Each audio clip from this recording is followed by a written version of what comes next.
નમસ્કાર. જય Shri Krishna. Good morning. કેમ છો વિદ્યાર્થી મિત્રો? હવે આપણે આગળ વધીએ તો ધોરણ 11 વિષય અર્થશાસ્ત્ર અને એમાં પ્રકરણ નંબર 10 અંદાજપત્ર. વિદ્યાર્થી મિત્રો, ચાલુ વર્ષે સરકારશ્રીએ જે કંઈ પણ સિલેબસ રદ કર્યો છે એ રદ કરેલો 30% સિલેબસ અને એ પૈકી આ 10મા પ્રકરણની અંદર ભારતના વિવિધ સ્તરોના અંદાજપત્રોનો ખ્યાલ, પંચાયતના આવક કાર્યો અને અંદાજપત્રની અસરો તેમજ અંદાજપત્રના ઉદ્દેશો જે ચાલુ વર્ષ માટે આપણા કોર્સમાં નથી, તો એ સિવાયનું કન્ટેન્ટ જે આપણે અત્યાર સુધી જોયું છે એની એક વાત કરીએ તો વિદ્યાર્થી મિત્રો, સૌથી પહેલાં તો અંદાજપત્ર શું છે? અંદાજપત્ર એટલે સરકાર દ્વારા પોતાના અર્થતંત્ર માટે, પોતાના દેશ રાષ્ટ્ર માટે આવનારા વર્ષ એટલે કે આવનારું નાણાકીય વર્ષ. વિદ્યાર્થી મિત્રો, વર્ષ બે પ્રકારના હોય: નાણાકીય વર્ષ અને કેલેન્ડર વર્ષ. નાણાકીય વર્ષ એટલે શું? જેની મુદત 1 એપ્રિલથી 31મી માર્ચ હોય એને આપણે નાણાકીય વર્ષ કહીશું. અને કેલેન્ડર વર્ષ એટલે શું? જેની મુદત 1 જાન્યુઆરીથી 31મી ડિસેમ્બર હોય એને આપણે કેલેન્ડર વર્ષ કહીશું. તો વિદ્યાર્થી મિત્રો, અહીંયા સરકાર દ્વારા આવનારા નાણાકીય વર્ષ માટે રજૂ કરવામાં આવતું ખર્ચ અને આવકના અંદાજોનું હિસાબપત્ર જે છે તેને અંદાજપત્ર કહેવાય. બી વિભાગનો 1 માર્કનો પ્રશ્ન છે, અગત્યનો છે. અંદાજપત્ર એ શું કન્ટેન કરે? એ ખર્ચ અને આવકના આંકડા સમાવે છે. તે આવનારા વર્ષ માટે જ હોય. યાદ રાખજો, અંદાજપત્ર ભૂતકાળના વર્ષો માટે ન હોય, એ ભવિષ્ય માટે હોય.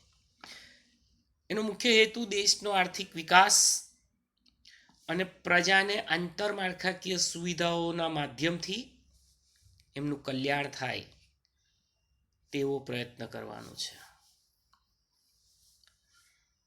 લોકસભા, વિધાનસભા કે સ્થાનિક સભા. લોકસભા એટલે દિલ્હી, વિધાનસભા એટલે આપણું ગાંધીનગર, સ્થાનિક સભા એટલે આપણી મહાનગરપાલિકા, મ્યુનિસિપલ કોર્પોરેશન. તો એની મંજૂરી મેળવ્યા પછી જ અંદાજપત્ર ઇમ્પ્લિમેન્ટ એટલે કે અમલમાં મુકાય. અને સૌથી મહત્વની બાબત એ હતી કે અંદાજપત્ર રજૂ કોણ કરે? તો વિદ્યાર્થી મિત્રો, કેન્દ્રનું અંદાજપત્ર એ કેન્દ્રના નાણામંત્રી, ફાઇનાન્સ મિનિસ્ટર રજૂ કરતા હોય છે. તમે બધા જાણો છો, વર્તમાન સમયમાં કેન્દ્રના નાણામંત્રી શ્રીમતી નિર્મલા સીતારમણ છે. ત્યારબાદ આપણે અંદાજપત્રના વિવિધ પ્રકારોનો પરિચય મેળવ્યો. એમાં ખાધવાળું અંદાજપત્ર, પુરાંતવાળું અંદાજપત્ર, એ બે અસમતોલ અંદાજપત્રના પ્રકારો હતા. સમતોલ અંદાજપત્ર કે જેમાં આવક અને ખર્ચની એક સરખી જોગવાઈ થાય એને સમતોલ અંદાજપત્ર કહેવાય. એમાં આપણે એના ફાયદા અને મર્યાદાઓનો પણ પરિચય મેળવ્યો. અસમતોલ અંદાજપત્રમાં ખાધવાળું કે જેમાં ખર્ચની જોગવાઈ વધારે, આવકની જોગવાઈ ઓછી હોય. અને પુરાંતવાળું અંદાજપત્ર એટલે કે જેમાં આવકની જોગવાઈ વધારે અને ખર્ચની જોગવાઈ ઓછી કરવામાં આવે, તેને પુરાંતવાળું અંદાજપત્ર કહેવાય. તો આ પ્રમાણે આપણે અંદાજપત્રના મુખ્ય બે પ્રકારો, એક સમતોલ અંદાજપત્ર અને બીજું અસમતોલ અંદાજપત્ર. સમતોલની અંદર કોઈ પેટા પ્રકાર નહીં, અસમતોલમાં બે પેટા પ્રકાર, ખાધવાળું અંદાજપત્ર અને પુરાંતવાળું અંદાજપત્ર. આ બધા જ પ્રકારના અંદાજપત્રના ફાયદા અને મર્યાદાઓની ચર્ચા આપણે અગાઉના સેશનમાં કરી ચૂક્યા છીએ. વિદ્યાર્થી મિત્રો, અહીંયા પુરાંતવાળા અંદાજપત્રના ફાયદા એ તમારા સ્વાધ્યાયમાં પણ આપેલો પ્રશ્ન છે.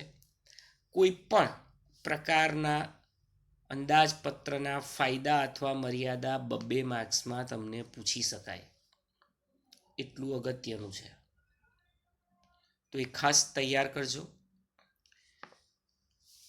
આજે આ સેશનમાં આપણે હવે આગળ વધીએ તો એ છે અકાઉન્ટ્સ ઓફ અ બજેટ. અંદાજપત્રના ખાતાઓ. કોઈ પણ અંદાજપત્રની સમજૂતી મેળવવી હોય તો આપણે એના જુદા જુદા વિભાગો એટલે કે ખાતાઓનો પરિચય મેળવવો પડે. અકાઉન્ટિંગ એટલે કે નામાની રીતે જોવા જઈએ તો અંદાજપત્રના હિસાબી ખાતાના મુખ્ય 2 ભાગો પડે છે, ત્યાં અંડરલાઈન કરી રાખજો. પહેલું છે જમા બાજુ, જ્યાં રાજ્ય એટલે શું? સરકાર, જ્યાં રાજ્યની આવકો નોંધવામાં આવે છે. અને બીજું છે ખર્ચ બાજુ, ત્યાં પણ લીટી દોરજો, જ્યાં રાજ્ય એટલે કે સરકારના તમામ ખર્ચા નોંધવામાં આવે છે.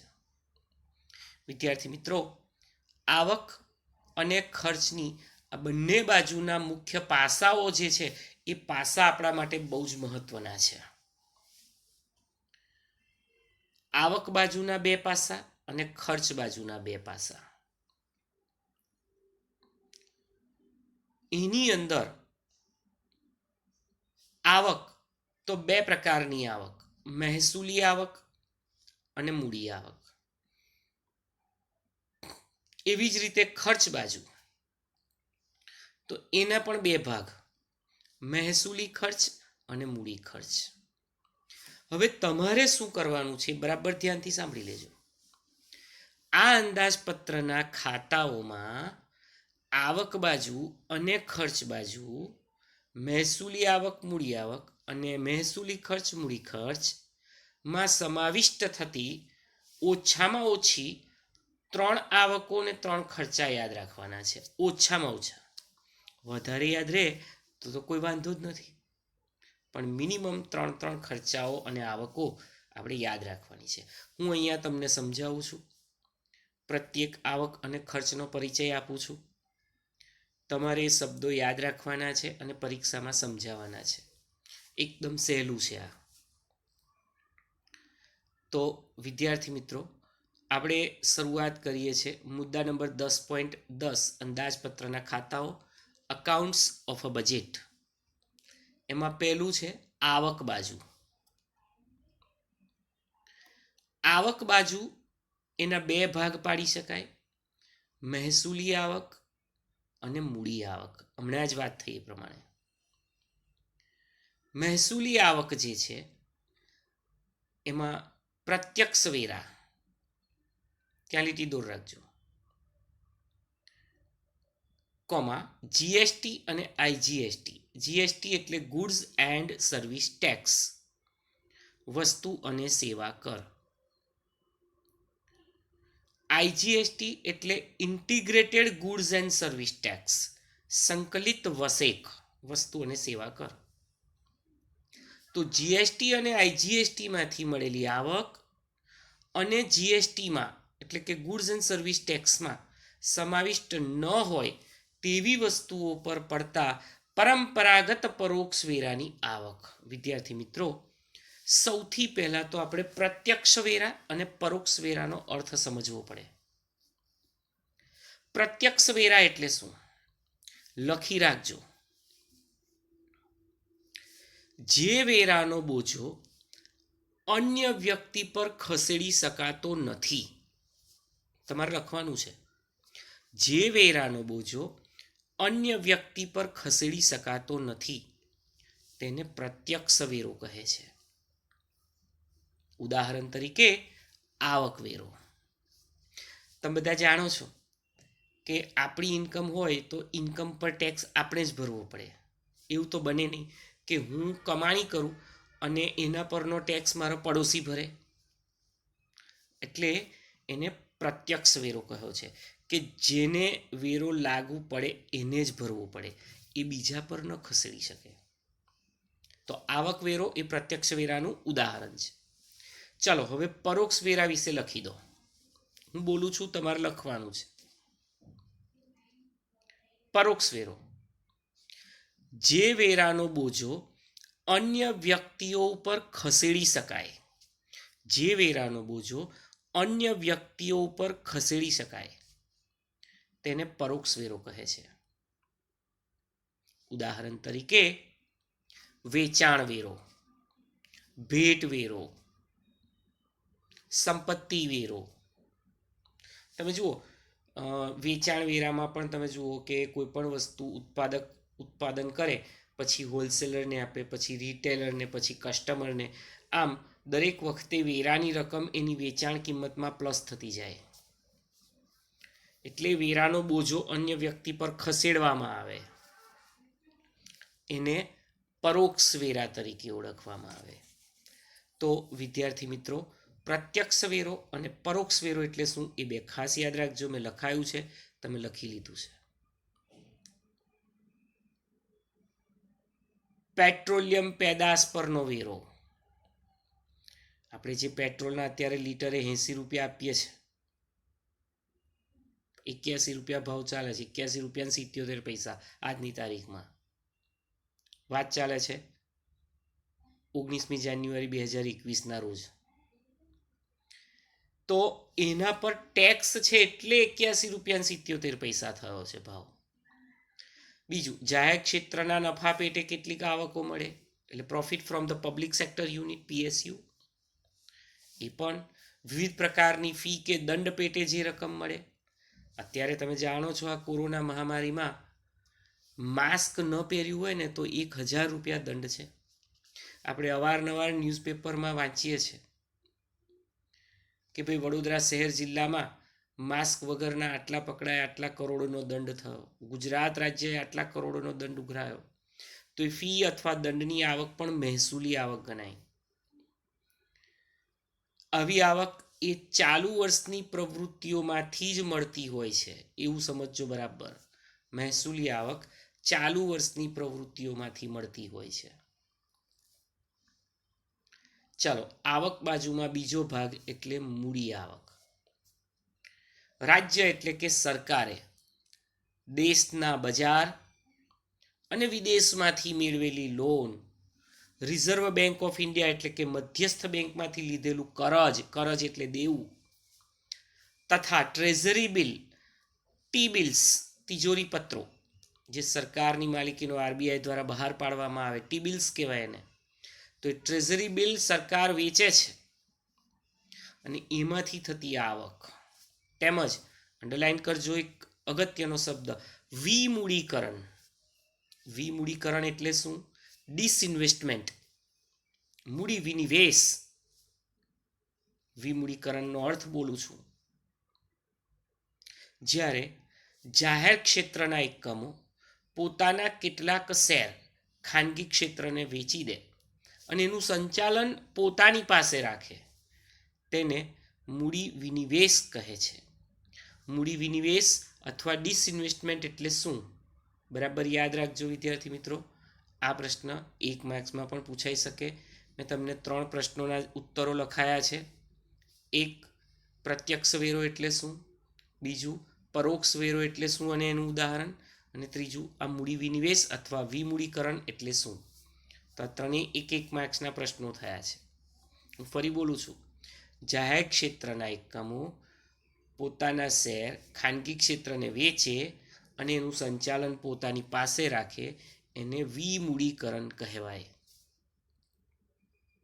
તો એ મૂડી આવકમાં જશે. તો આપણે એક પોર્શન પૂરું કર્યું આવક બાજુનું. હવે છે ખર્ચ બાજુ. અંદાજપત્રની ખર્ચ બાજુને પણ 2 ભાગમાં મૂકી શકાય. એક મહેસૂલી ખર્ચ અને બીજું મૂડી ખર્ચ. વિદ્યાર્થી મિત્રો, મહેસૂલી ખર્ચમાં કયા કયા પ્રકારના ખર્ચાઓનો સમાવેશ થાય? તો સરકાર વિવિધ જાહેર સેવાઓ પાછળ જે ખર્ચ કરે છે, કઈ કઈ જાહેર સેવાઓ? સંરક્ષણની સેવા, વહીવટી સેવાઓ, એમના પગાર ભથ્થા કર્મચારીઓના, રાજ્યોને મદદ કરે એટલે કેન્દ્ર સરકાર રાજ્ય સરકારને ધિરાણ આપે. સંરક્ષણ, સબસિડી, દાખલા તરીકે તમે સબસિડીવાળી સોલર પેનલ નખાવો છો રૂફટોપ પર, પણ એ સબસિડીનો ખર્ચો કોણ ભોગવે? સરકાર ભોગવે, જેટલો તમને બાદ મળે છે.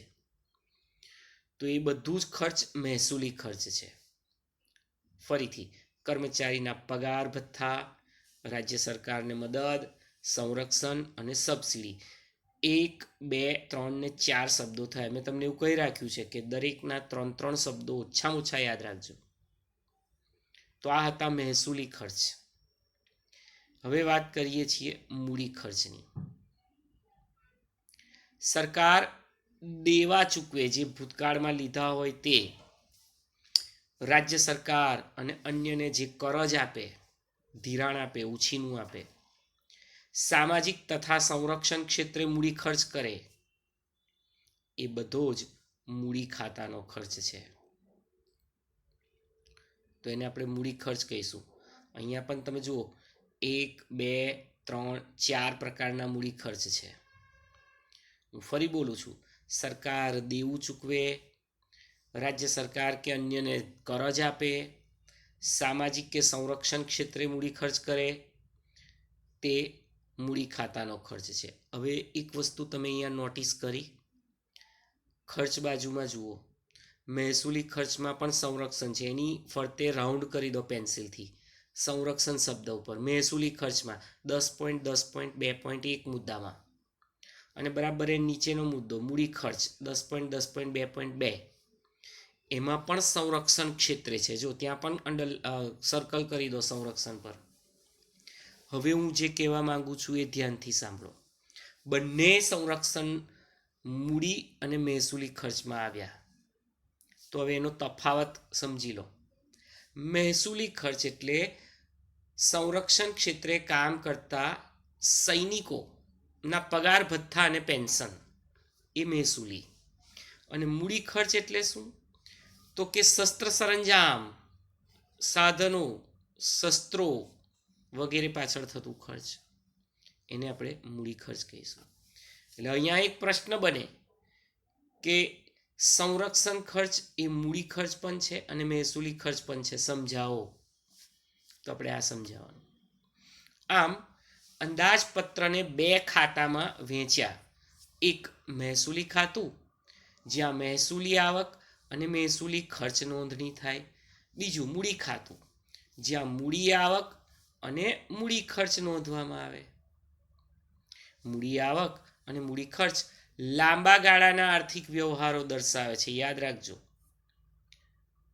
મૂડી આવક અને મૂડી ખર્ચ એ લાંબા ગાળાના આર્થિક વ્યવહારો દર્શાવે છે, જેની સરકારના મૂડી ખાતાઓમાં લાંબે ગાળે અસર જોવા મળે છે. તો આજના આ સેશનમાંથી તમારે શું યાદ રાખવાનું? મેં તમને હોમવર્ક આપ્યું છે, ફરી કહી દઉં કે અંદાજપત્રના મુખ્ય 2 ખાતા, આવક અને જાવક. જાવક એટલે ખર્ચ. આવકમાં 2, મહેસૂલી આવક, મૂડી આવક. ખર્ચમાં 2, મહેસૂલી ખર્ચ, મૂડી ખર્ચ. આ ચારેય પ્રકારની જે જોગવાઈઓ છે એમાં 3 આવકો અને ખર્ચો તમારે યાદ રાખવાના છે. પરીક્ષામાં એવી રીતે પૂછાય કે મહેસૂલી આવકમાં કઈ કઈ આવકોનો સમાવેશ થાય, તો તમને ખબર પડી જાય. પ્રત્યક્ષ વેરો, પરોક્ષ વેરો, ફી કે દંડ, બરાબર છે, જાહેર ક્ષેત્રનો નફો વગેરે. આવું તો ઓછામાં ઓછું 3 યાદ રાખી વગેરે કરી દો, ચાલે 1 માર્ક્સ માટે. તો આજનું હોમવર્ક આટલું છે. હવે પછીના સેશનમાં આપણે ખૂબ જ અગત્યનો ટોપિક ભણવાના છીએ. બિલકુલ રિસન્ટલી 2017માં લોન્ચ થયો, 1 જુલાઈ 2017, અને તે છે goods and service tax, GST. એની ચર્ચા આપણે નેક્સ્ટ સેશનમાં કરીશું. Thank you.